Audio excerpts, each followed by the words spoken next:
De pé como estão os gideões missionários da última hora. Abra sua Bíblia comigo no livro do Gênesis, capítulo de número 37, o versículo de número 19.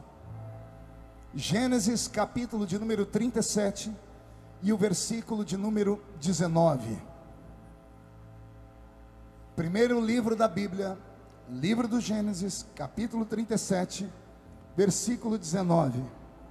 Está escrito: e disseram um ao outro: eis que lá vem o sonhador. Eu vou ler de novo. Senti que alguns ficaram felizes. E disseram um ao outro: eis que lá vem o sonhador. Vou ler de novo. E disseram uns aos outros: eis que lá vem o sonhador. Feche a Bíblia, coloque na cadeira e pegue na mão da pessoa mais perfumada do seu lado. Eu acho que dá tempo ainda. Aperte a mão dele ou dela com carinho até eles falarem aleluia. Porque pentecostal que não faz barulho está com defeito de fabricação, não é? Vamos orar mais uma vez. Pai, eu te peço liberdade para trazer sobre os seus filhos uma palavra de fé, esperança e bênção. Na medida que eu estiver pregando, o Senhor tem liberdade para curar, batizar com o Espírito Santo, libertar e salvar as vidas. Deus de Israel, antes que eu comece a pregar, cerque este ginásio com a sua glória. E num raio de 5 quilômetros, onde houver um demônio alojado, eu dou a esses demônios 5 segundos para sumirem de Camboriú. Porque se não sumirem, serão queimados pelo poder da sua glória que aqui será derramada. Rasgue os céus sobre nós esta tarde. Manda anjos de fogo descerem aqui. Que estes anjos desçam, trazendo brasas de fogo nas mãos. Comecem a esparramar estas brasas entre nós. E onde houver um crente cheio do Espírito Santo, pega ele, Jesus. Toma ela nas suas mãos. Mas faz isso agora. Agora, meu Senhor.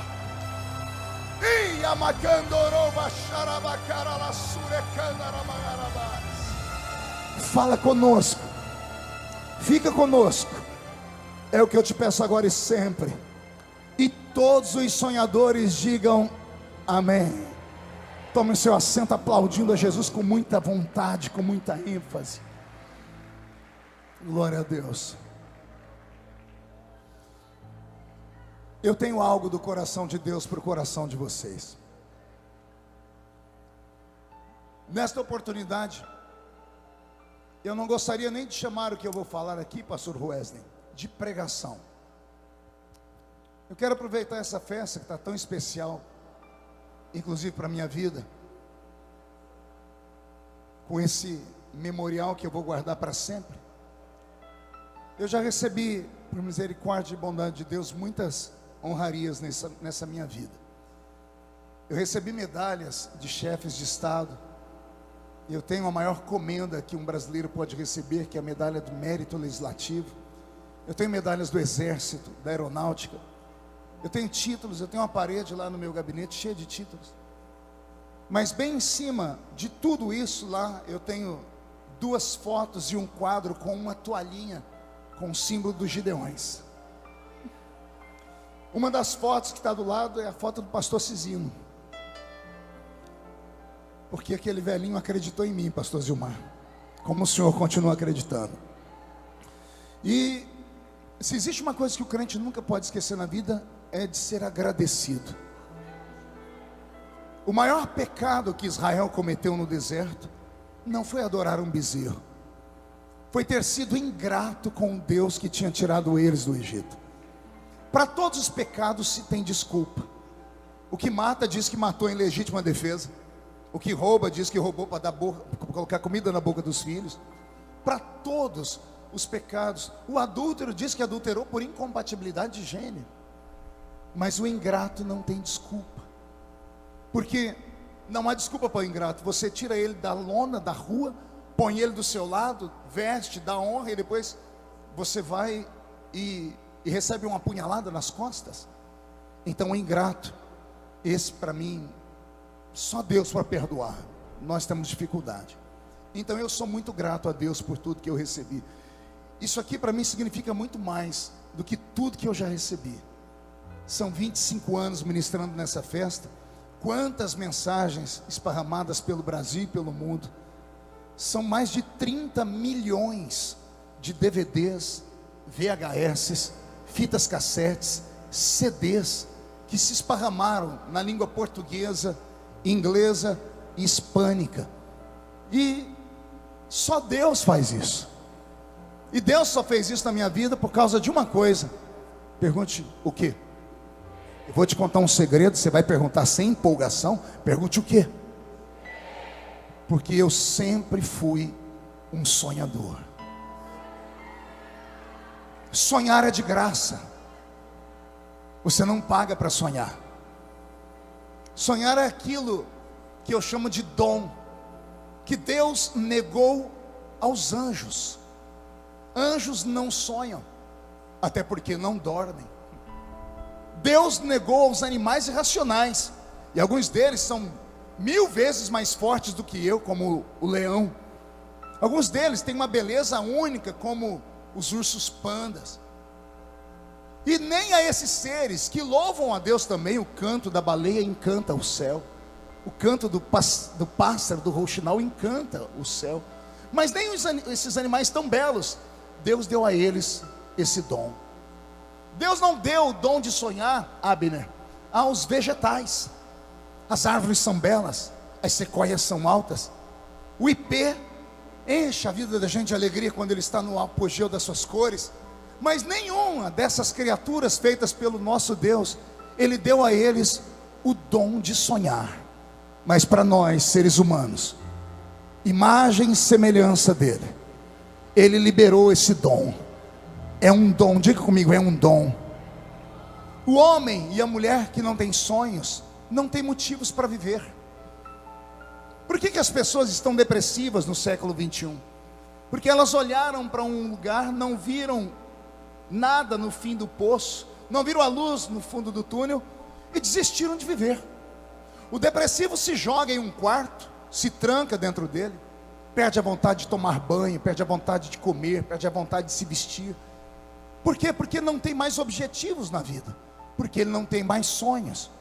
Mas a criatura, quando tem sonho, ela acorda 4 da manhã, 3 da manhã, ou ela pega o metrô, ou ela pega um caminhão de pau de arara, ou ela coloca um terno e sai para o seu trabalho, ou pega uma mochila com um facão saran aqui dentro da mochila para ir cortar no corte de cana.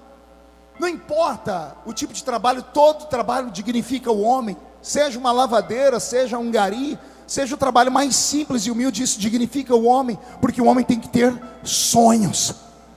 Se você não tiver sonhos, você não vai passar daí onde você está. Se você ficar apenas olhando para o passado, meu sogro, meu velho e saudoso sogro dizia que quem vive do passado sofre 2 vezes, porque o passado já está no passado, ele já não existe mais, ele só existe dentro da sua cabeça, ele só existe dentro das suas memórias. Você tem que depurar isso. É claro que não dá para apagar o passado. Nós não somos como um computador, que quando você não gosta de uma coisa, você vai lá, seleciona, deleta, vai para a lixeira. Você não quer que fique na memória do computador, então você vai e reseta o computador e apaga. Nós não somos isso. Nós somos muito maiores do que um computador. Então tudo que nós vivemos na vida está armazenado aqui. Às vezes nos esquecemos com facilidade das bênçãos, mas nunca nos esquecemos da dor. Não nos esquecemos do que apanhamos. Aquele que bate esquece, o que apanha nunca esquece. O problema é o que você vai fazer com essa memória. Vai deixar ela ficar sobre a sua cabeça e fazer sombra, ou vai colocar ela no chão e transformar ela em um tapete, para você pisar em cima dela e falar: o que aconteceu no passado não vai influenciar o meu futuro. Eu não dependo daquilo que as pessoas falam de mim, eu não dependo de quem está do meu lado. Uma das maiores vitórias que eu tive na vida foi que desde criança eu só sofri. Eu sofri quando nasci, porque nasci de uma família extremamente pobre, minha mãe solteira, uma menina do interior, que a única profissão que havia aprendido era abortar bebês. Essa era a profissão da minha velha mãe, Dona Lúcia, a quem eu tive a graça e a oportunidade de batizá-la nas águas há poucos anos, e hoje é membro da minha igreja, e todo mês toma a Santa Ceia. Só que foram 37 anos para Jesus salvar ela. Você aguenta tanto tempo assim? Pois é, sofrimento todos têm. Então a minha vida sempre foi de dor, de luta, de sofrimento. Meu primeiro presente foi uma caixa de engraxar sapato. Eu recebi uma caixa desse tamanho, ela era maior do que eu. E eu andava pelas ruas da cidade sem camiseta, sem sapato, com aquela caixinha aqui nas costas, com o cabelo todo desgrenhado. Voltava para casa com os dedos cheios de graxa. E fazia isso com muito orgulho. Por quê? Porque a minha velha mãe, embora não fosse rica, não sabe ler nem escrever até hoje, ela me dizia sempre: Deus ajuda aquele que se ajuda. Ela dizia para mim: o que você quiser na vida você vai ter. E eu acreditava que com aquelas moedinhas que eu ganhava engraxando sapato, eu poderia um dia conquistar os meus sonhos. Eu tinha sonhos. E de vez em quando alguém cruzava o meu caminho dentro de casa, porque os piores inimigos estão dentro da sua própria casa. São pessoas que te olham e te medem pela régua delas, e eles acham que Deus faz a mesma coisa. Essas pessoas esquecem que Deus não trabalha com formas. Deus trabalha com formas. Não, você não entendeu, eu vou falar de novo. Deus trabalha com formas. Deus não trabalha com forma. Por que Deus não trabalha com forma? Porque uma forma vai moldar alguém sempre aquela imagem. Quem já comeu pudim aqui, deixa eu ver. Quem já comeu pudim de chocolate, de leite ou de outro sabor? O pudim muda o sabor, muda o tamanho, mas o formato dele não muda nunca. O pudim é redondo, Wesley, e tem um buraco no meio dele. Por que o pudim é assim? Porque tem uma forma que faz ele. Deus não tem essa forma. A forma que Ele me fez, Ele fez e jogou fora. A que Ele fez você, Ele jogou fora. Então Ele não trabalha com formas. A minha não serve para você, a sua não serve para mim. Deus trabalha com formas. Como assim, pastor? A mim Ele me escolheu lá no meio do mato. A você Ele vai te chamar aqui nesta tarde, dentro desse ginásio. A mim eu tive que passar por experiências de violência e de tristeza, com você não. Mas tudo depende não lá de cima, depende daqui de baixo. Eu tenho pregado isso, pastor Brito, que é um grande pregador no estado de São Paulo, meu filho. Faltou a sua voz aqui nesse púlpito esse ano, mas quem sabe no próximo ano Deus toca no coração do pastor Zilmar. Pois bem, Deus, Ele só precisa de alguém que acredite. Porque se você não der o ponto de partida para Deus, Ele não pode fazer nada além disso. Erram as pessoas que dizem assim: Deus age. Sim, Ele age, mas antes de agir, alguém tem que provocá-lo. Então eu costumo dizer que na verdade Deus não age, Ele reage. Vou falar de novo. No Velho Testamento Deus agia. Ele chamava o profeta e dizia: operando eu, quem me impedirá? Ele chegava e tomava conta do altar, tomava conta da cidade, tomava conta da nação. Ele levantava rei, abatia rei, pegava o profeta no meio do mato: é você e ponto final. No Novo Testamento isso foi proibido. Foi nos dado na época da graça o livre arbítrio. O desejo, o poder de escolha está dentro de você. Então Deus não pode fazer nada sem antes você permitir, sem antes você falar que quer. O desejo dele é te colocar lá em cima. O desejo dele é pai. Ora, quem é pai e mãe aqui? Deixa eu ver. Você quer que o seu filho seja drogado? Você quer que o seu filho seja doente? Você quer que o seu filho fique nas grades? Sim ou não?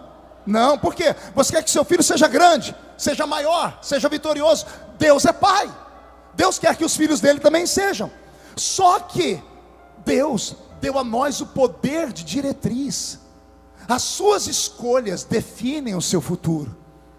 É você que tem que saber o que quer e onde quer chegar. É você que tem que dizer a Deus o norte que Ele tem que tomar. Você tem que primeiro agir. Você tem que primeiro falar: eis-me aqui. Você tem que primeiro falar: eu quero. Você tem que primeiro falar: eu estou me dedicando. Você tem que falar: Senhor, olha, eu estou fazendo a minha parte. Aí Deus diz assim: então se você faz a sua, eu me levanto e eu faço a minha. Beto, aquela música que eu amo. Eu tinha 14 anos, recém-convertido. Me falaram de um Jesus tão lindo e poderoso, pastor Zilmar, que eu queria ir atrás de Jesus toda hora. Eu ia para o culto de segunda, terça, quarta, quinta, sexta, sábado, domingo. Eu ia para ensaio de círculo de oração. Eu ia para a escola bíblica dominical. Eu participava de tudo, eu queria Jesus. E um dia me falaram que teve o tal do culto do círculo de oração. Disse: eu quero ir nesse culto. Só que só tinha eu de adolescente no culto. Eu não tinha 14, eu tinha 15 anos. Eu sei que eu sentei lá atrás nos bancos e vi as irmãs. E culto de círculo de oração é muito testemunho. As irmãs vêm, dão um testemunho. Hoje é que surgiram as pregadoras com eloquência, como a pastora Helena Raquel, né? Mas antigamente as mulheres não pregavam, elas davam testemunho. E eu lá sentado ouvindo. Daqui a pouco deram oportunidade para a irmã Geni. Diga comigo, irmã Geni. A irmã Geni era uma carioca que saiu lá do Rio de Janeiro e foi morar no interior, lá em Orlândia. O marido dela era o pastor Benjamin. E a irmã Geni usava um óculos de fundo de garrafa que era dessa grossura assim. Ela era praticamente cega. Só que do Rio de Janeiro, carioca, envolvida com oração, manto, revelação. Tem algum carioca aqui nessa manhã? Ah, tem. Aqui atrás eu escutei um carioca. Aí, esses carioca sobe monte, desce monte. A cultura deles, até porque tem que ser essa, porque para enfrentar os morros e as balas perdidas, é só ser cheio do Espírito Santo mesmo. Pois bem, a irmã Jani pegou o microfone e começou a falar. Daqui a pouco ela parou, ela tentava esticar o olho assim, mas o olho dela não abria. Ela tirou o óculos, fechou o olho assim, disse assim: minhas irmãs, você está vendo o que eu estou vendo?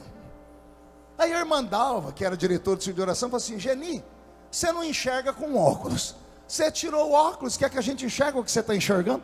Você está enxergando o quê? Ela: não é, minhas irmãs, eu estou enxergando aquele menino lá atrás. Todo mundo olhou para trás e eu olhei também. Só que não tinha mais ninguém, eu era o último. Eu botei a mão no peito e disse: você mesmo, menino. Ela ajeitou o óculos, limpou, botou o óculos e disse assim: por que eu estou vendo a bandeira do Brasil embrulhada em você?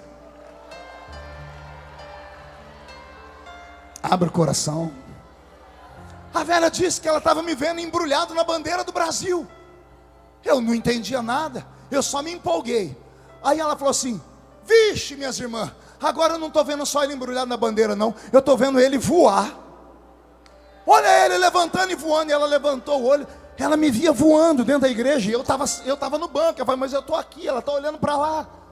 Ela disse: agora, irmãs, eu estou vendo um monte de bandeira voando, vindo de todo canto do mundo, parando na frente dele e se curvando. A bandeira passa e se curva. A bandeira passa e se curva diante desse menino aí. As irmãs deram glória a Deus, eu dei glória a Deus. Eu fiquei tão empolgado aquele dia. Sábado da frente era culto da mocidade. Aí me deram a oportunidade e eu fui contar o meu testemunho. Irmãos, a irmã Geni viu a bandeira do Brasil embrulhada em mim e eu voava. Jovem, você já viu como é. Em vez de dar glória a Deus, mas virei motivo de piada. Terminou o culto, falei: e aí, voador? E aí, bandeirinha?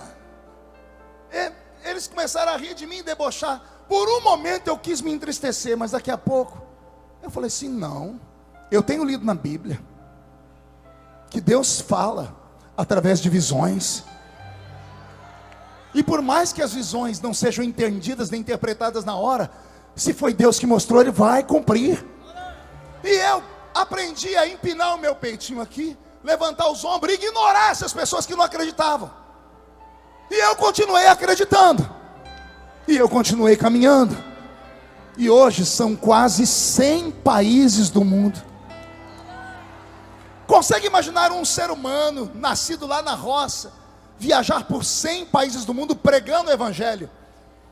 Desses 100, nos 20 eu fui como oficial de estado. Os líderes das maiores nações do mundo tiveram que pegar na mão aqui, cheia de calo de quem cortava cana. E eu saía dali dizendo assim: só Deus faz um negócio desse. Aí o Senhor fala ao meu coração: o homem precisa de sonhos. Eu vou repetir uma frase que eu disse aqui no ano de 2000, que foi a primeira mensagem que encantou o Brasil: o sonho de José. Sonhe e ouse sonhar. Você nunca irá além dos seus sonhos. Sonhe grande, porque o teu Deus é grande. Não olhe as circunstâncias, não olhe a esquerda, não olhe a direita, não olhe o bairro onde você mora. Não olhe, porque teve uma época que eu olhava para a casinha onde eu morava. Quantas vezes dobrando o joelho, orando num quarto que dormia eu e meu avô. Agora a família melhorou, saímos de 2 cômodos para 4.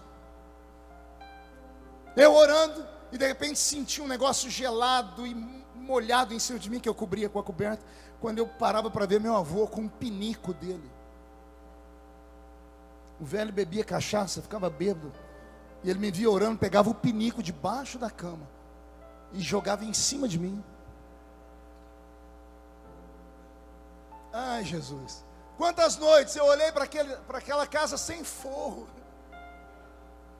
Eu vi os ratos correr nos caibros da casa. Teia de aranha. A parede aqui do lado era de barro. O chão vermelhão todo furado. E eu falava, eu vou voar, Jesus? E o Espírito Santo falava, continua sonhando. Continua acreditando. Não olhe as circunstâncias. Não olhe a sua idade. Não olhe o bairro que você mora. Não olhe a igrejinha que você congrega. Não olhe para a vida dos outros. Olhe para aquele que é o autor e consumador da fé. Olhe para aquele que, quando tem uma chamada na vida de alguém, ele entra num barco, atravessa um mar, vai numa cidade grande, ao invés de entrar no centro, vai para o cemitério. E lá no cemitério tem um endemoniado lá, possuído por um demônio chamado Legião. Aí o endemoniado vem para arrebentar o corpo do Nazareno. Não aguenta. A 1 metro de distância ele é obrigado a cair de joelhos amarrado. Aí o demônio grita, vieste nos atormentar antes do tempo? E Jesus diz, não, eu só vim libertar um homem, porque eu tenho uma promessa sobre a vida dele. Jesus liberta um endemoniado. Ele sai do trabalho do cemitério e volta para o barco. Os discípulos, o senhor não vai pregar na cidade? Não, não. Por que não? Porque eu vim aqui só por causa desse falido, esse desgraçado, esse lixo humano, que não tem família, que não tem história, que não tem dinheiro, que não tem sonho, que mora dentro do cemitério e se aconchega dentro de covas. Eu pego o homem do monturo, pego o homem do nada e coloco ele entre os príncipes desta terra. Eu quero saber se alguém aqui acredita nesse tipo de profecia. Então levante a sua mão, chacoalhe ela, põe aqui sobre a sua cabeça e diga, eu creio que aqui na minha mente o Senhor Deus vai plantar sonhos, sonhos tão poderosos, que chegarão dias que nem eu vou acreditar neles, mas vou fazer de tudo para continuar acreditando, porque Deus não conhece a palavra impossível. Agora tire a mão da sua cabeça e dê um grito capaz de fazer tremer este ginásio.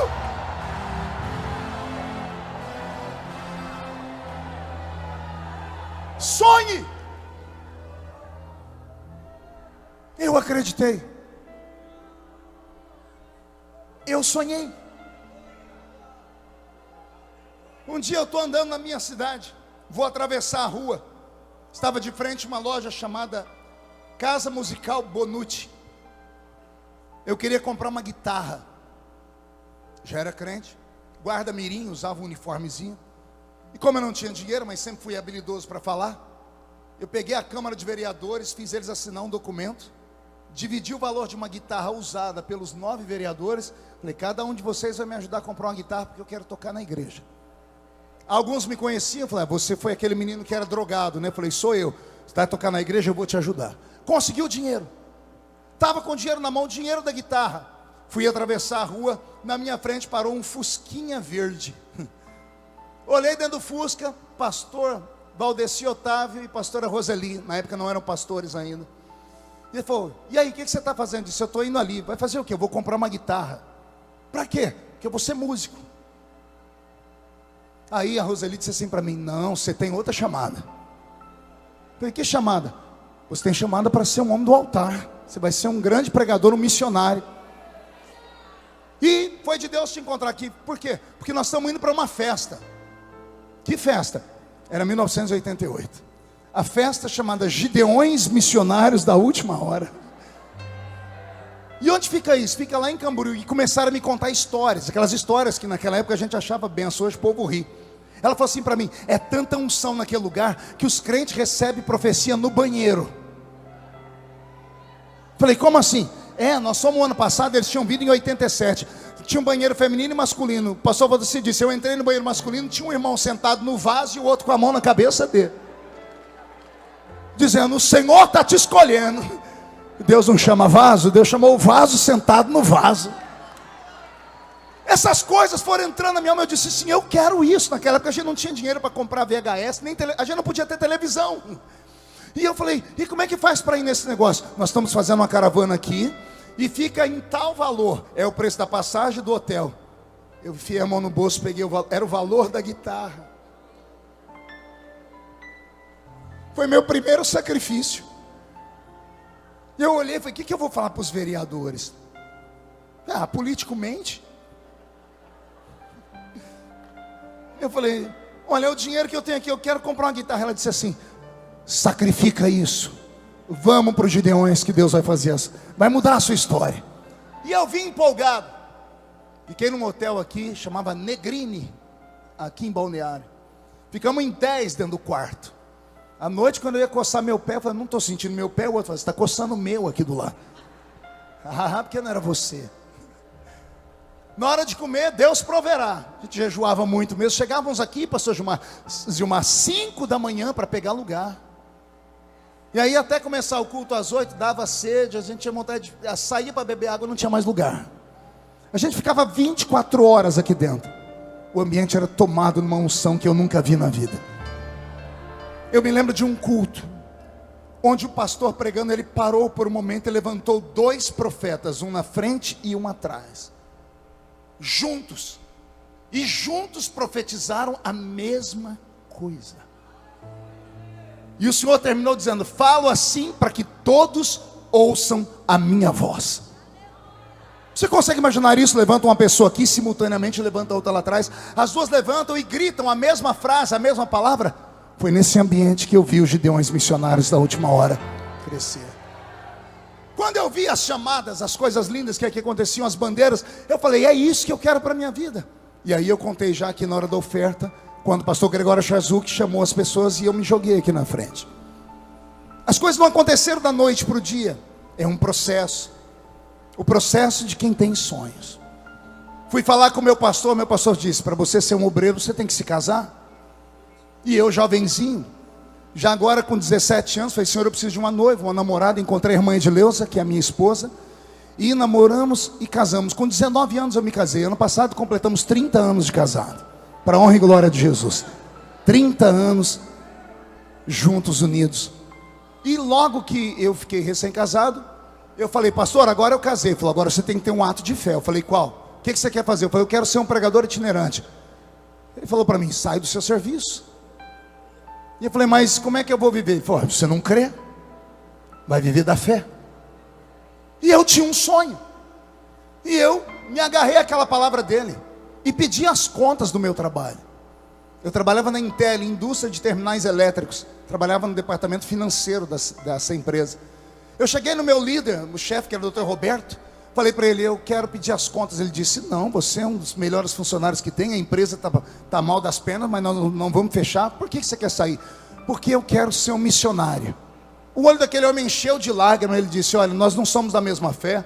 Eu sou ancião das Testemunhas de Jeová, mas nós também temos obra missionária. E quando alguém de nós tem vontade, a gente não segura. Ele disse, eu não concordo com a sua fé, mas acredito na sua história. Vai embora, Feliciano. Que Jeová te abençoe. Como eu acreditava em Jeová também, eu peguei a bênção sobre a minha vida. Eu tinha uma brasilinha velha que só o sangue de Jesus. Era a Brasília que o anticristo vai usar na grande tribulação para conduzir os desviados que ficam na terra. Ela tinha tanta massa plástica nela, Lorival. Se tirasse a massa plástica, fazia outra Brasília. O apelido dela na minha cidade era Brasília Ungida. Pergunte por quê? Só se todo mundo perguntar. Porque onde eu parava com ela, ficava uma poça de óleo no chão. Vazava óleo para tudo quanto é lado. Eu acho que foi a única Brasília do mundo que tinha direção hidráulica. Ela tinha um problema no setor dela, que para virar na esquina eu tinha que começar a rodar rápido. Dava 12 voltas para puxar a barra da direção. Era uma coisa do diabo. Só o sangue de Jesus, né? E eu nessa pobreza, nessa miséria toda, pedi as contas. Cheguei em casa, minha esposa olhou para mim, viu que eu estava com um semblante triste, falou, o que foi? Falei, eu pedi as contas do trabalho. Ela parou de fazer o que estava fazendo, sentou na minha frente, começou a chorar e falou, mas nós vamos viver do quê? Eu falei para ela, mas você não vive falando que é para eu ter coragem? Ela me incentivava, mas eu não sei se era de verdade. A hora que eu tomei a decisão, ela falou assim, por que você fez isso? É igual a história daquela mulher que estava na beira do túmulo do marido, o marido está sendo enterrado, ela, João, me leva junto, João, eu queria ir no seu lugar, João. Nisso ela escorregou e caiu lá dentro. Ela começou a gritar, me tira daqui, me socorre. Ela queria ir com o João, mas na hora que caiu lá dentro, a minha esposa foi a mesma coisa. Ela falava, vai. A hora que eu fui, ela disse, e agora? Quem poderá nos defender?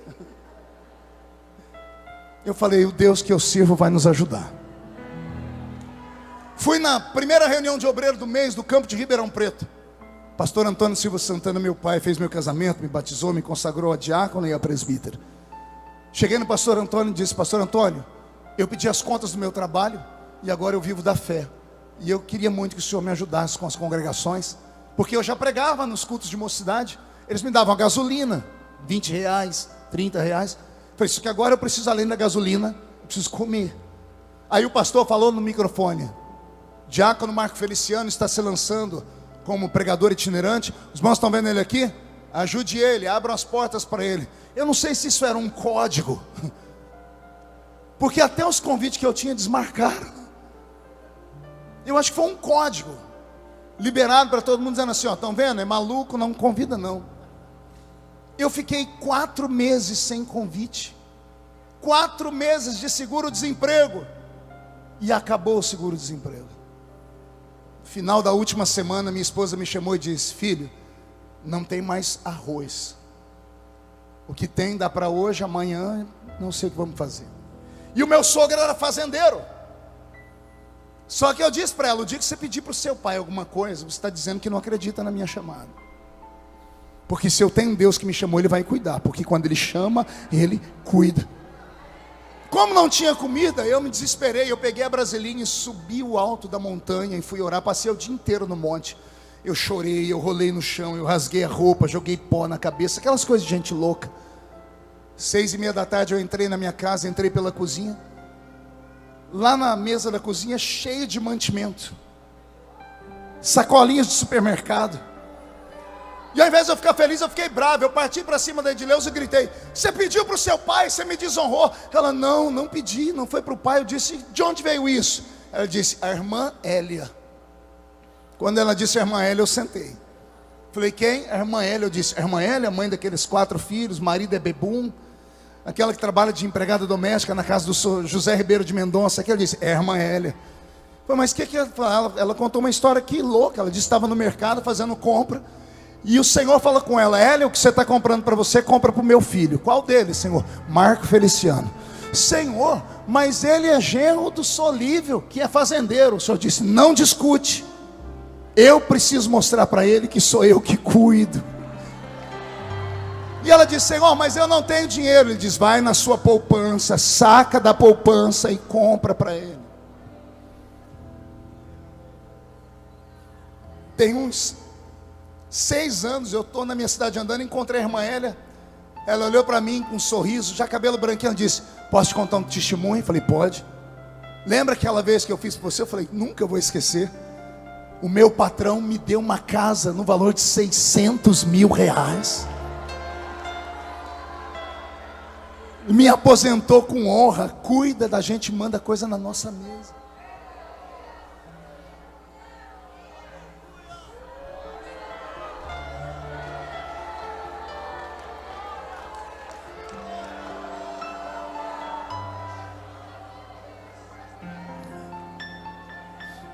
Eu dobrei meu joelho e falei, o Senhor cuida, então cuida de tudo. Aí um amigo meu me levou na reuniãozinha lá do Belenzinho, na primeira reunião da segunda-feira do mês, reunião do Belém, lá na igreja do pastor Zé Wellington. E esse meu amigo me pagou o almoço. E na hora do almoço tinha um pastor do lado dele, pastor Newton.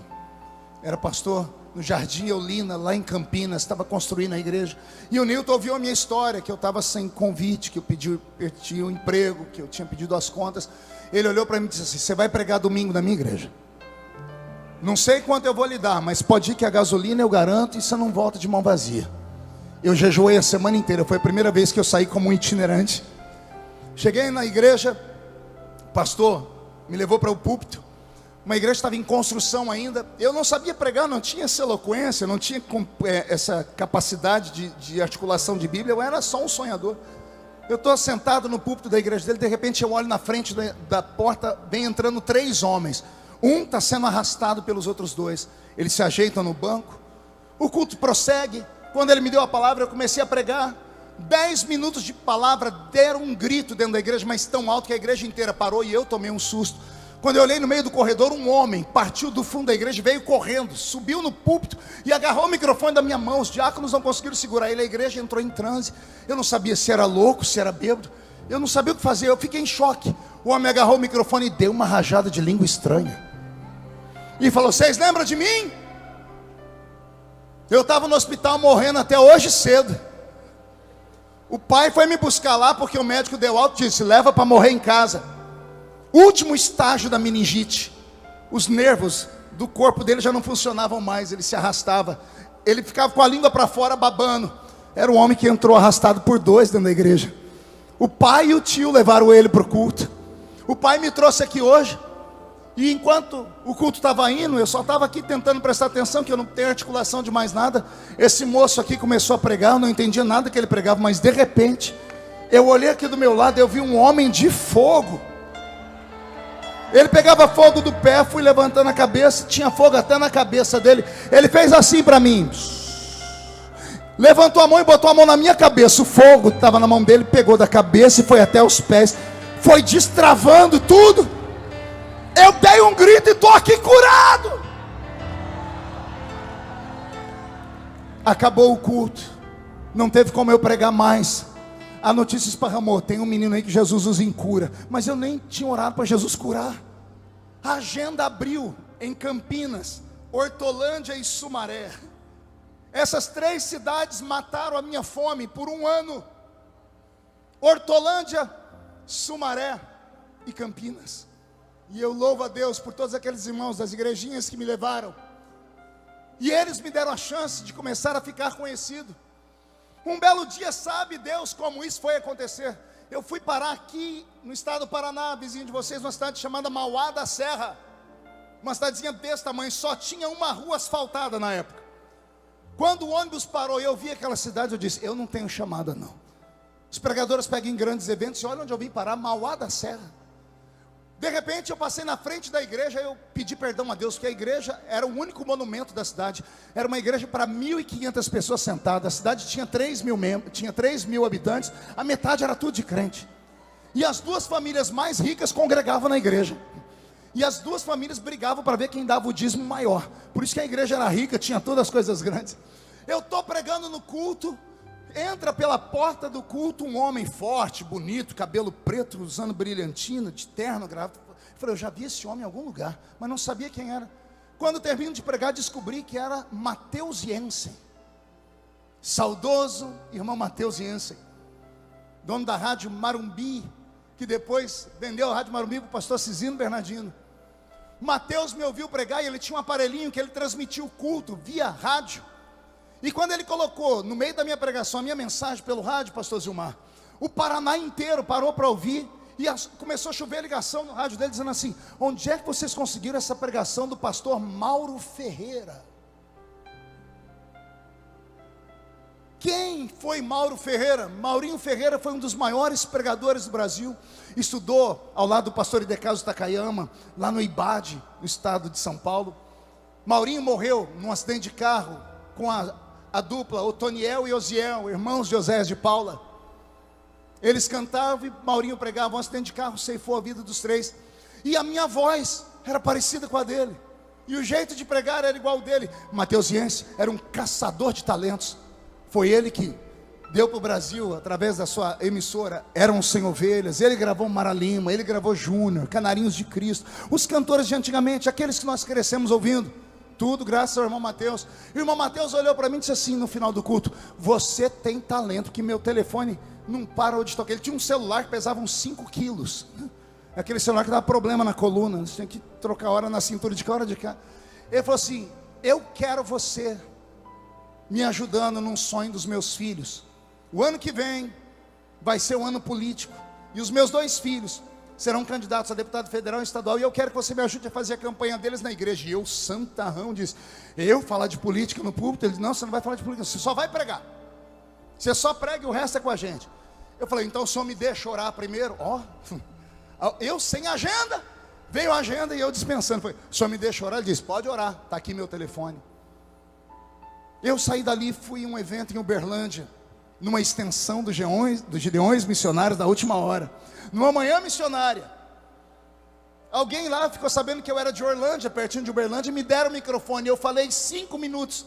No meio da palavra, levantou uma diretora do círculo de oração e disse: assim diz o Senhor, anote, dentro de um tempo, e metade de um tempo, eu vou abrir uma porta, e eu sopro o seu nome pelo mundo todo. Cheguei nos irmãos mais conhecidos. O que é um tempo? E metade de um tempo? 1 ano e meio. Fiz os cálculos. Os cálculos davam exatamente no mês de setembro, que antecederia a campanha eleitoral do ano seguinte. Eu falei: será? Fui orar. Orando ao Senhor, o Senhor disse: pode ir. Liguei para o irmão Mateus, disse: irmão Mateus, sou eu. O menino lá falou: pois não, eu quero. Ele falou: então vem para cá. Me mandou uma passagem de ônibus, me hospedou numa casa de madeira. Eu pregava de manhã, de tarde, de noite, de madrugada. Eu preguei no estado do Paraná inteiro. E ele falou para mim: você tem algum sonho, garoto? Eu falei: eu tenho. Qual? Pregar um dia nos Gideões Missionários da Última Hora. Aí ele falou para mim: se os meus filhos ganharem, está feito. Naquele ano os filhos perderam. Eu nem cobrei a promessa que os filhos perderam. Mas um dia ele me ligou e disse assim: Marco, eu estava orando e Deus falou comigo que é para eu cumprir o desejo do seu coração. O ano era 98. Ele diz: ora aí até o ano que vem, porque eu vou falar com o pastor Cizino. E o irmão Mateus falou com o pastor Cizino. E eu vim pregar em 1999, debaixo de uma tenda pequena que ficava na frente do ginásio, que era metade desse aqui. E quando eu fui pregar, eu perdi a minha Bíblia, porque eu vim de ônibus ali de Balneário para cá, dentro de um ônibus cheio de gente. A minha esposa com a saia colocou a Bíblia e o paletó por cima. Quando ela levantou, pegou o paletó, a Bíblia escorregou por debaixo do banco. O esbocinho que eu tinha feito estava lá, e eu não tinha esboço para pregar. Pastor Isaías, aquele grandão, Isaías Gonçalves, ele viu que eu estava tremendo. Eu falei: está tremendo por quê, menino? Eu disse assim: porque a minha Bíblia com a mensagem que eu ia pregar. Ele olhou para mim e disse assim: quero ver se tu é bom mesmo agora, dá uma Bíblia aí, zera. Pegou uma Bíblia, rasgaram o plástico e era: prega. E eu preguei. Eu não sei o que eu preguei. Eu sei que eu preguei. Eu sei que virou tudo do avesso. Eu era tão maluco. Um irmão disse, me encontrei com um irmão um dia desse, assim: eu lembro que você falou assim: Jesus, transforma o mar de Balneário em gasolina. Eu não vou nem falar para quê. Olha as loucuras. E naquele dia alguém falou assim: ó, ele tem talento. O pastor Cizino ficou sabendo, então você vai pregar no ginásio de tarde. Domingo à tarde eu cheguei aqui. Foi um ano que fizeram um sorteio de um carro. Lembra disso? Sortearam um carro aqui. E eu fiquei sentado, mandaram chegar às 2. Cheguei 2 horas e sentei. 5:30 da tarde, me deram o microfone. E eu preguei os 4 poderes que lutam pela vida de um missionário. E naquele dia, as pessoas não sabiam o meu nome, mas chegavam ali na venda e diziam assim: eu quero a fita daquele menino. Qual? Aquele menino. O menino que gritou. No ano seguinte eu voltei como pregador e preguei o sonho de José. Aí eles chegavam ali, não sabiam o meu nome. Queremos a fita daquele menino. Qual menino? O sonhador.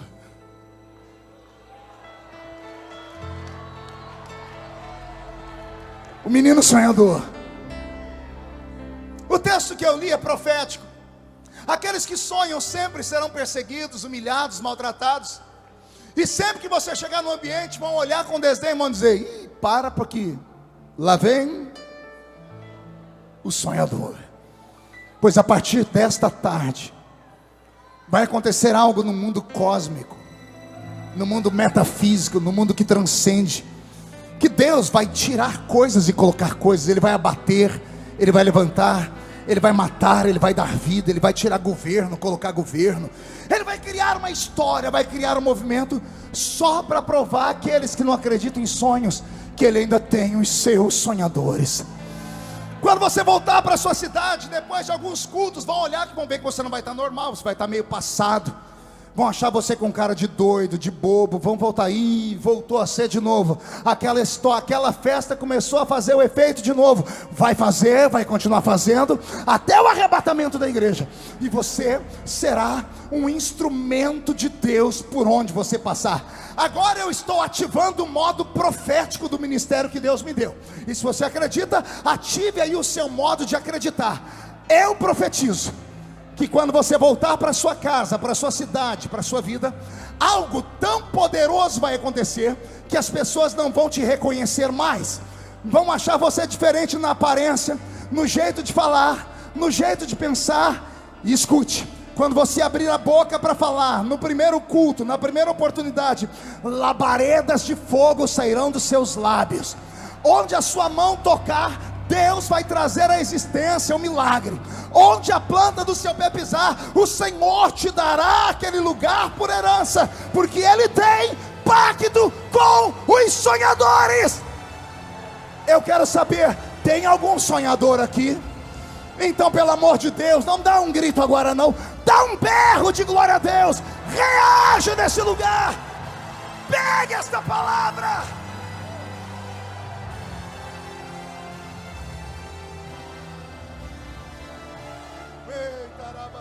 Vai, Roberto, vai, Roberto.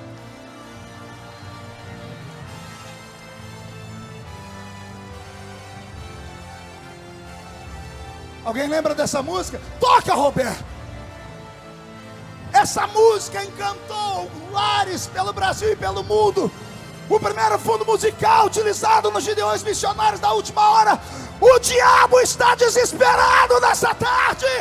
O Senhor está reacendendo a chama. Pega ela, José. Pega ela, José. Deixa o sonho nascer.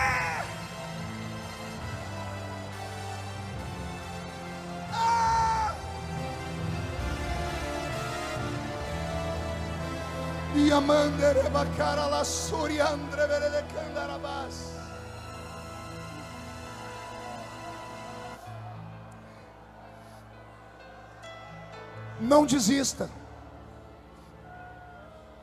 Não pare. Não dê ousadia a esses coveiros de igreja. Vou falar de novo. Não dê ousadia a esses coveiros de igreja, que morreram na fé, que só a carcaça permanece no culto, que não vê o invisível, que não ouve o inaudível, que não sente aquilo que é incrível. Não dê atenção a pessoas que não têm o mesmo nível de fé que você. Se aparta delas. Quando Samuel ungiu Saul para ser rei de Israel, Saul foi saindo, Samuel segurou ele pelo braço e disse: escute aqui, você foi ungido, e quando você se apartar de mim, você vai passar pelo sepulcro de Raquel, vai passar pelo meio do cemitério. Passando pelo cemitério, apressa o seu passo, porque 2 homens virão ao seu encontro para atormentar você e dizer: o seu pai está preocupado a respeito das jumentas que se perderam. Não deixe esta graça, esta unção que está descendo sobre a sua alma, ser roubada por internet, por sites de fofoca. Os crentes já não acreditam em mais nada por causa disso. Ficam comendo lixo 24 horas por dia nisso aqui. Faz um jejum disso aqui. Pare de olhar para os erros dos outros. Olhe para aquele que pode. Eu nunca parei para dar atenção a esses inimigos da minha vida. Pelo contrário, eu transformei em força toda a desmotivação que tentaram me dar. Quando falava você não vai, aí eu ficava obstinado. É porque todo baixinho é invocado. Cadê os baixinhos para dar um amém aí? Vou falar de novo. Todo baixinho é invocado. Você passa perto de uma porcaria, de um chihuahua, parece um rato. Ele olha para você e vai. Ele acha que é alguma coisa. É invocado. Deus ama gente invocada. Não, você não entendeu, eu vou falar de novo. Deus ama gente maluca. Vou falar de novo. Deus ama gente doida. Por quê, pastor? Porque o doido vê o que ninguém vê. O maluco escuta o que ninguém escuta. Aí todo mundo quer internar o maluco. Todo mundo diz assim, é esquizofrênico. Eu assumo a minha esquizofrenia. Porque o esquizofrênico é aquele que vê o que ninguém vê, ouve o que ninguém ouve, sente o que ninguém sente. Então eu sou maluco. E só cheguei onde cheguei por causa disso. Porque se eu fosse olhar as circunstâncias, se eu fosse seguir uma fórmula matemática, era impossível. Até hoje me perguntam, para você chegar onde você chegou, você teve um costa quente, né? Quantas vezes perguntaram, seu pai é pastor, sua mãe é diretora de ciclo de oração, seu pai deve ser membro da convenção da mesa. Eu deixava as pessoas falarem e terminava, você tem um costa quente? Eu digo, tenho. Só que nele, no caso dele, a costa é quente, o peito é quente, o pé é quente, as pernas são quentes, as mãos, os olhos são como chama de fogo. E Hebreus 12 diz que ele é um fogo devorador. Você e o exército inteiro dos Estados Unidos junto podem perder qualquer batalha, mas se você pegar na mão desse Deus que eu estou falando, vou falar de novo, você e Deus são maioria onde você chegar. Levante a mão direita para o céu e chacoalhe ela, por favor. Agarra o ombro de quem está do seu lado. De novo, meu exercício de fé é para agarrar a criatura. Agarrou ela, chacoalhe ela até ela ficar irritada, por favor. Quero ver todo mundo tomando um chacoalho aqui. Chacoalhe aí, vocês principalmente, chacoalhe. E diga, Deus te trouxe aqui para sacudir os seus sonhos, a sua chamada, o seu ministério, o seu casamento, a sua vida. Então recebe esse chacoalhão de Deus e reage. Reage.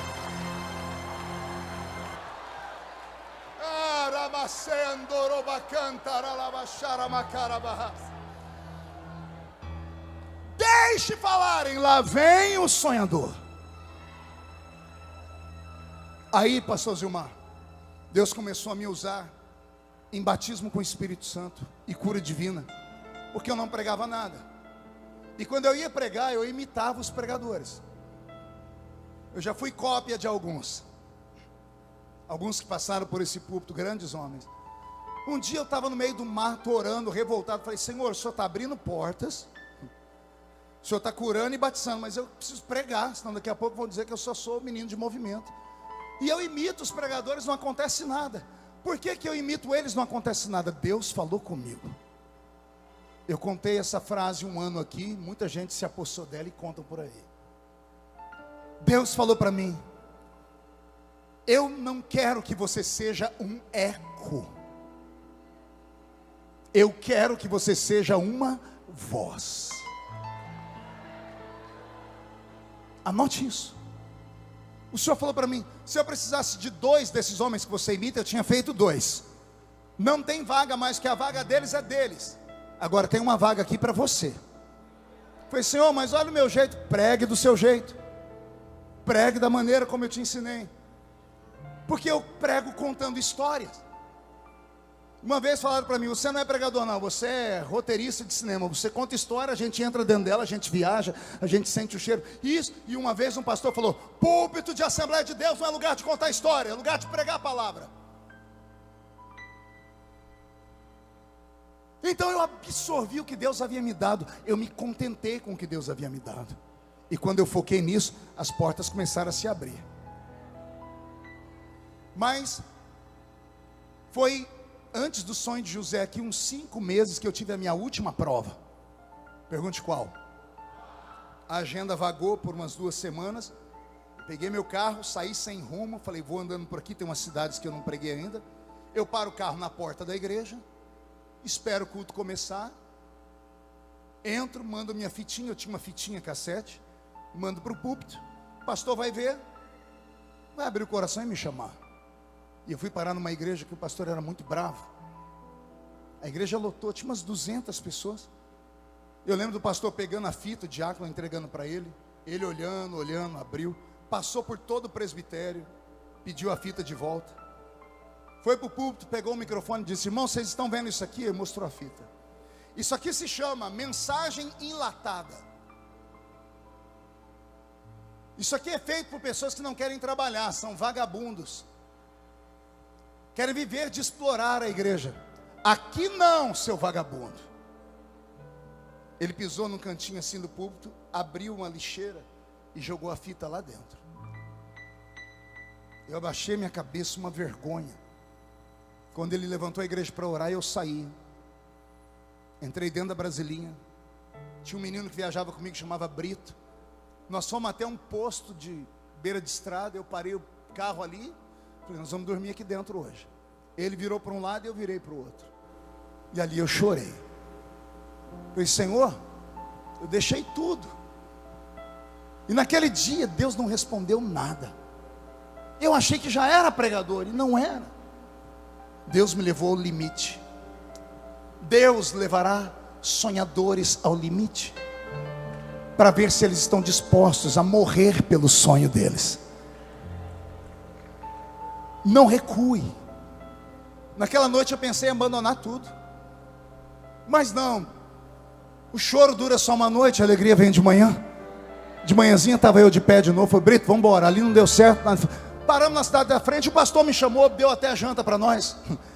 Final do culto, me deu uma oferta. Consegui abastecer o carro. Falei, vamos seguindo viagem.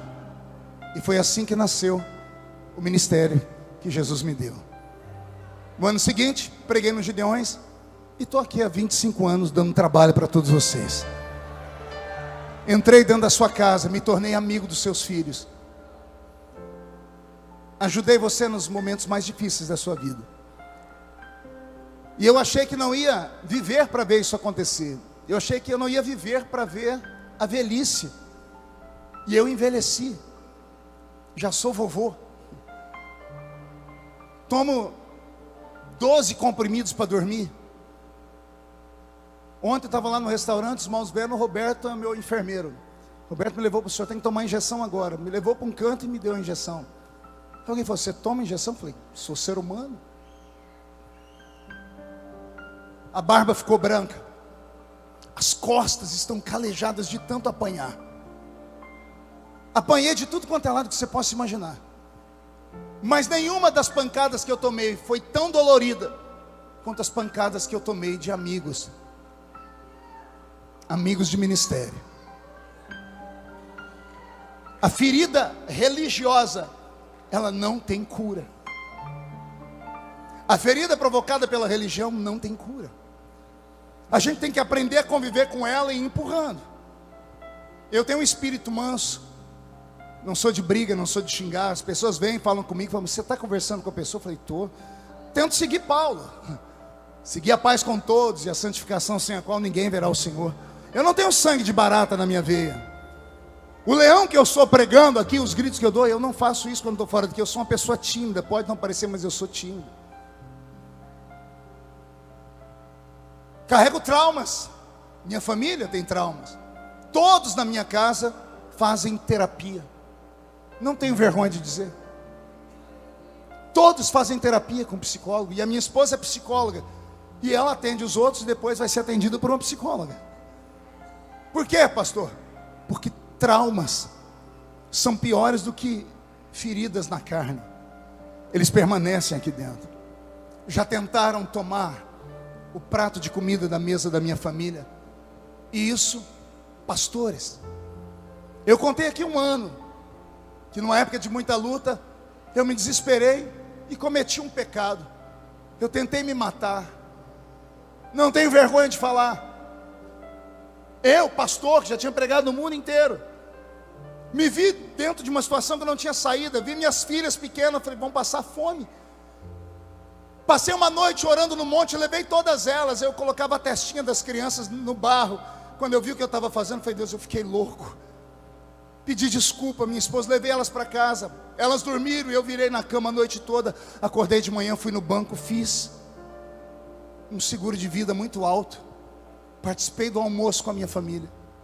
Despedi. Peguei meu carro pela rodovia Anhanguera.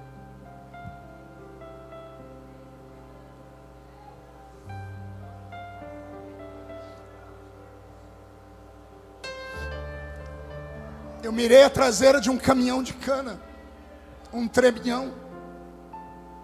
E eu falei, aqui eu acabo a minha vida, Senhor. Minha família vai ter condição de sobreviver. Eu fechei os olhos, pisei, dei KM no carro, deu 240, eu tinha um carro possante. Eu fechei os olhos e gritei, esperei o impacto não veio. Eu abri o olho, não tinha mais nada na minha frente. Eu olhei o retrovisor, o caminhão estava aqui atrás. Minha perna bambeou, eu fui desacelerando, parei o carro no acostamento, dobrei meu joelho no chão e falei, mas nem para morrer eu presto. E o Senhor falou para mim, você só está desesperado. Calma, eu tenho promessas na sua vida.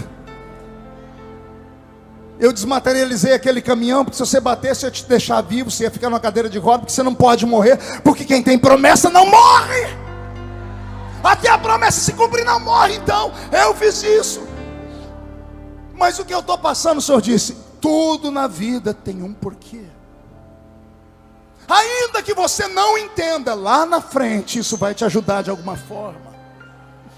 As dores que não te matam te deixam forte.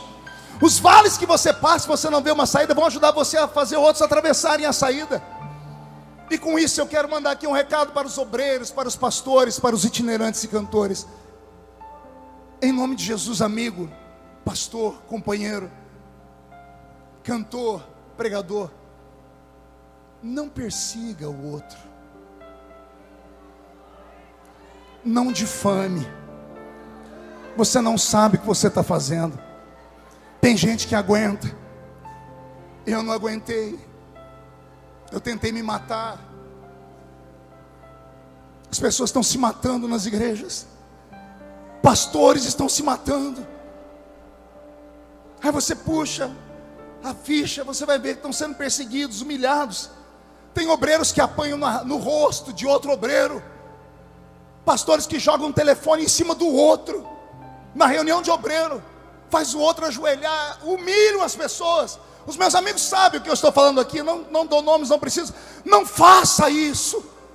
O ser humano, ele não é feito de carne só, ele é alma. Ele vai absorvendo. Tem gente que aguenta, vai aguentando. Mas tem hora que o vaso entorna. E se entornar o vaso e a pessoa não tiver equilíbrio, você pode estar sendo responsável por uma pessoa que vai cometer uma desgraça, vai matar alguém, vai se matar, vai matar os filhos. Em nome de Jesus, não persiga o outro, não persiga.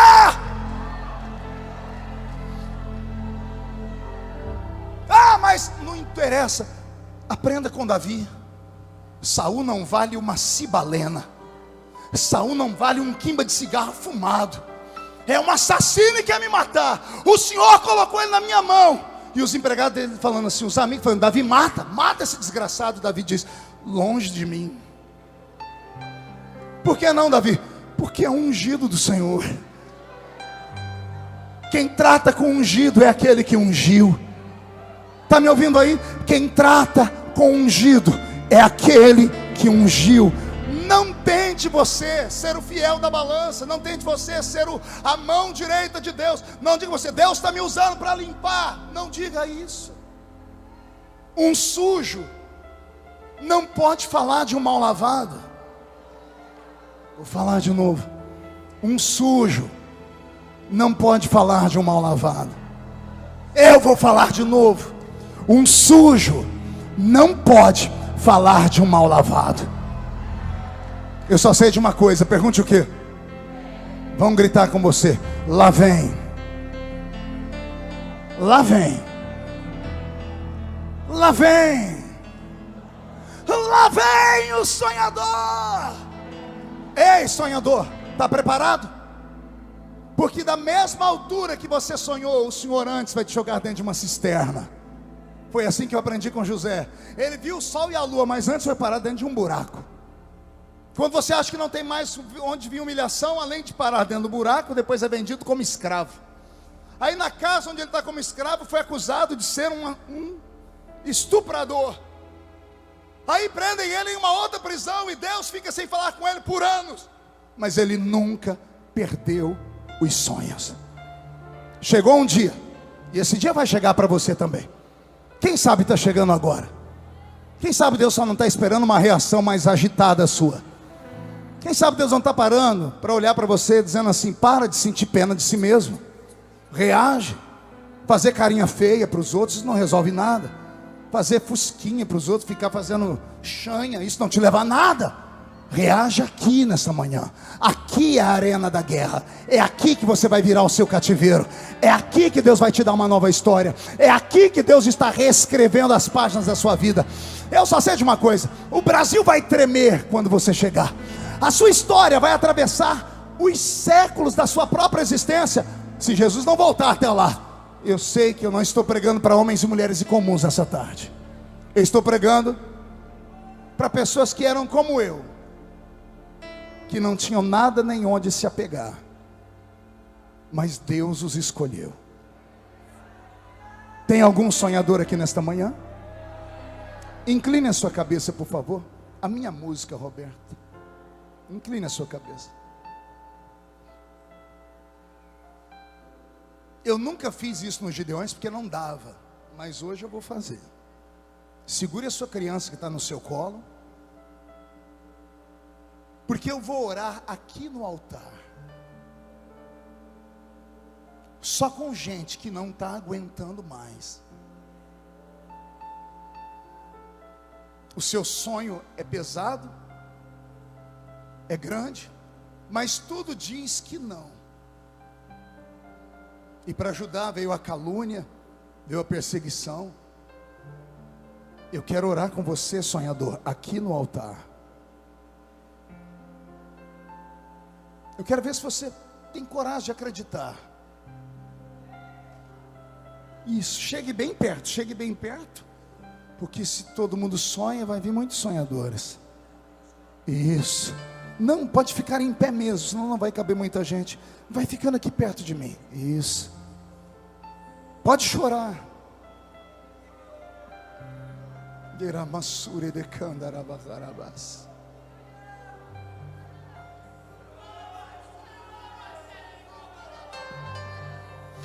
Se houver algum sonhador aqui, vamos estar de pé. E quiserem já aproveitar para descer e receber a oração aqui embaixo, eu te espero aqui embaixo.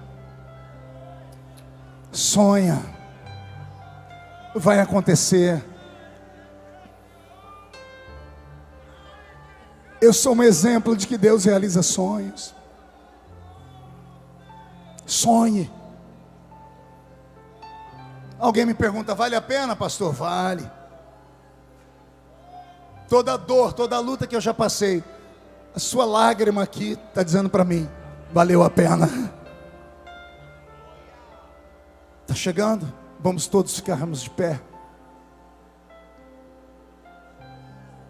Ei, coloque a mão aqui no seu coração.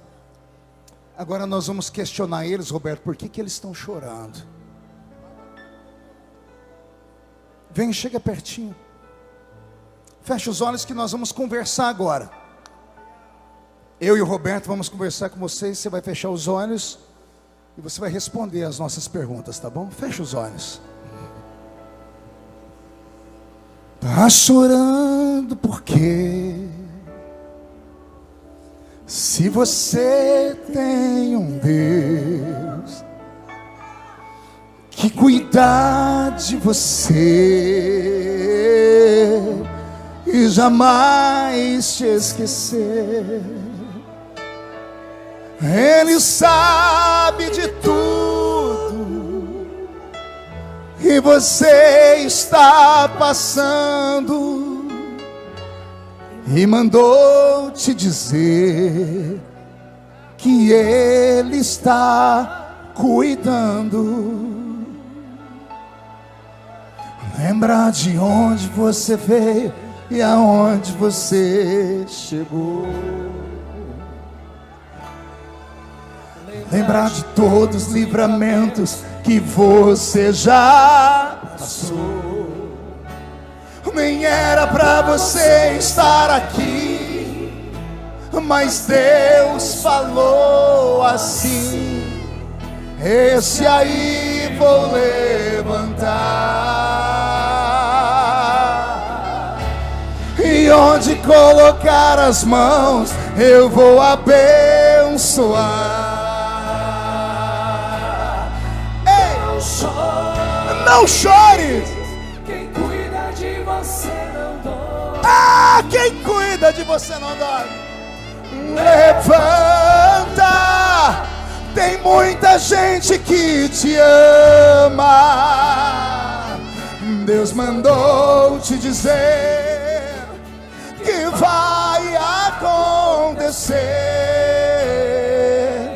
Deus mandou te falar que tudo vai passar. Não chores, quem cuida de você não dorme. Levanta, tem muita gente que te ama. Deus mandou te dizer que vai acontecer. Deus mandou te falar que tudo vai passar. Pai, eu me atrevo a te chamar de Pai. Eu te conheço desde criança, meu Pai. Eu estou sentindo a dor dos meus irmãos que estão aqui, e uma dor mais aguda dos que estão assistindo pela internet.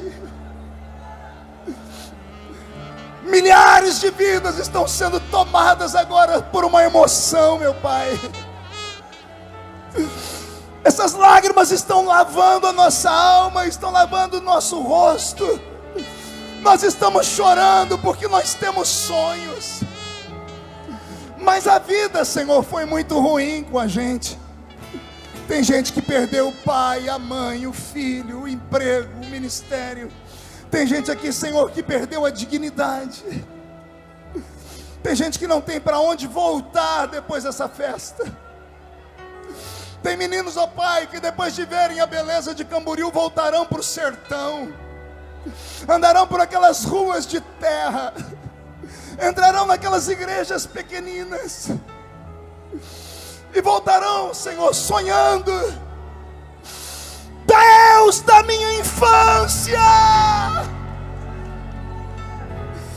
Deus que me visitou lá na Vila Tatu, visita esta geração, visita esta geração, visita esses homens e mulheres que estão aqui no ginásio, visita estes 300 valentes que o Senhor me deu nesta manhã, visita os pastores, os missionários, visita os que estão assistindo pela internet, visita, traz o céu, a revelação, mostra para eles que o Senhor é o Deus que cuida, que o Senhor é o Deus que quando chama, abre as portas, então faz o milagre acontecer.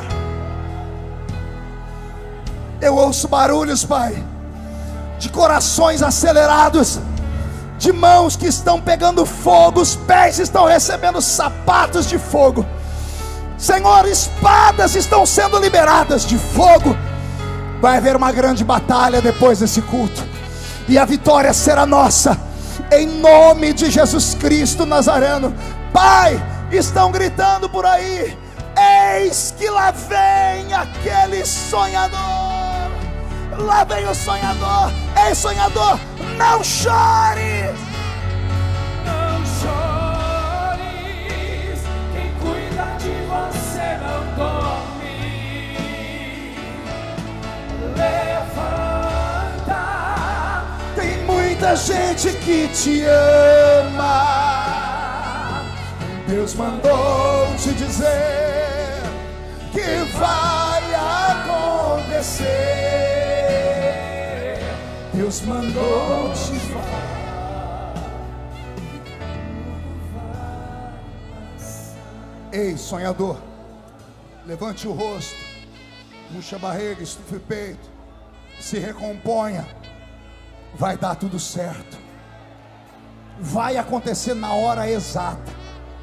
Eu vou estar vivo para ouvir o seu testemunho, e será muito grande, porque Deus não te traria neste culto, seguraria aqui até agora sem almoço, sem nada, só para você ver alguém falar: o milagre está acontecendo. Nós vamos selar o milagre agora. Abra sua mão, levante ela.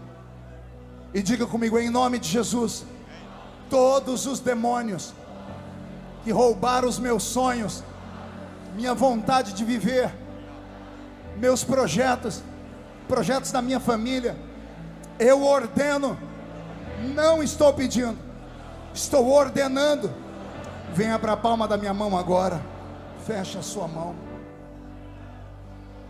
Nós vamos contar até 3. No 3 você vai jogar no chão com violência, vai pisar com muita vontade. Não é para desmaiar o inimigo, é para derrotar ele.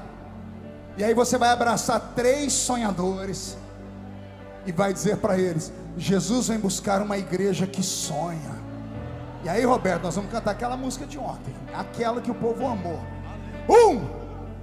Você nunca mais será o mesmo. 1,5, sua família sentirá orgulho de você de novo. 2, quem viver, viverá para ver o que Deus fará na sua história. 2,5, o Brasil será chamado de terra dos sonhadores. 2,75, vão gritar: lá vem aquele sonhador. E você vai dizer: sou eu, estou chegando. 3, jogue no chão, piso em cima.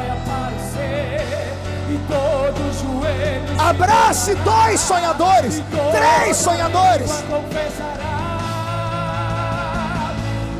A igreja será arrebatada num piscar de olhos, acontecerá. Canta. Mas a igreja será arrebatada. Sonhe, sonha, Brito, ouse sonhar. Sonha, Brasil. Mas a igreja será arrebatada num piscar de olhos, acontecerá. Mas a igreja será arrebatada num piscar de olhos, acontecerá.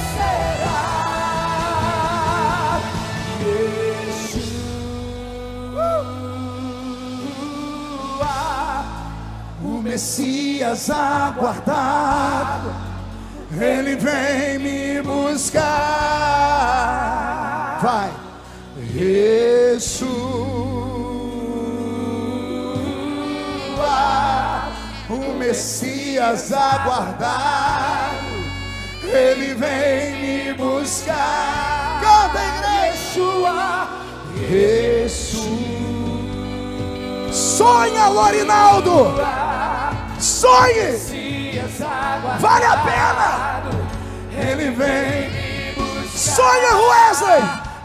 Pastor Zilmar, sonhe, Pastor Zilmar, sonhe muito alto. Sonha, Gideões. Aguardado, ele vem. Vai. Breve Jesus lá do céu vai aparecer, e todo joelho se dobrará, e toda língua confessará. Mas a igreja será arrebatada num piscar de olhos, acontecerá. Recebe, recebe, recebe, recebe. Será arrebatada num piscar de olhos, acontecerá.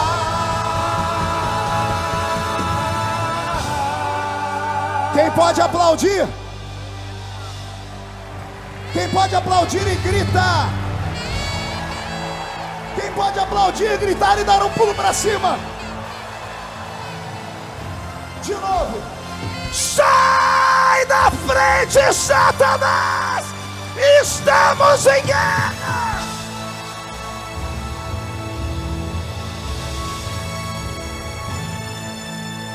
Amém? Murcha a barriga e estufe o peito, rápido. Olhe nos olhos do seu irmão. Se não tiver vermelho, enfia o dedo no olho dele. Olha aqui para mim. Valeu a pena? Pastor Zilmar, estou no horário. Ó. Falta 21 minutos. Posso fazer só um anúncio? Como é meu aniversário de 25 anos? Quem aqui já assistiu alguma mensagem minha fora dos Gideões? Quem já foi abençoado? Quem gostaria de pregar como eu? Quem já foi abençoado com os louvores do Roberto? Quem gostaria de tocar teclado igual ele? Vou te dar uma chance. Está sendo distribuído aí lá fora esse panfleto. Eu criei um curso de teologia aplicado, que sou eu ensinando você. Não é a teologia de balcão, é teologia viva. Eu ensino revelações que você nunca vai ouvir numa escola normal. Eu ensino revelações do tipo: Adão podia voar, podia respirar debaixo d'água, que ele não podia morrer. Ele era burro, sim ou não? E como é que ele não sabia que estava nu? Por que ele não sabia que estava nu? Porque o corpo dele não era como nós. Era de carne e osso, mas era parecido com o corpo de um outro homem de carne e osso, que o corpo dele resplandeceu como a luz do sol no monte da transfiguração. Por isso que a Bíblia chama Jesus de segundo Adão. O segundo veio recuperar o que o primeiro perdeu. Você pode aprender teologia comigo. Aqui você vai receber o panfleto lá fora, ou entra no meu Instagram, nas minhas páginas, você vai encontrar lá. É pela internet. Temos também os livros físicos, podem chegar até você. São vídeos, eu dando aula. E o Roberto está com o curso dele de teclado. 50 aulas, você está tocando melhor do que ele. E por favor, alguém aprenda logo, porque eu não aguento mais ele. Então vou trocar o Roberto por outros. Só tem que ser alguém que toque igual ele. Tá bom, pessoal? Se vocês fizerem isso, você abençoa o ministério do velho profeta e do velho cantor ali. Deus abençoe todos vocês. Jesus seja glorificado. Valeu, Gideões!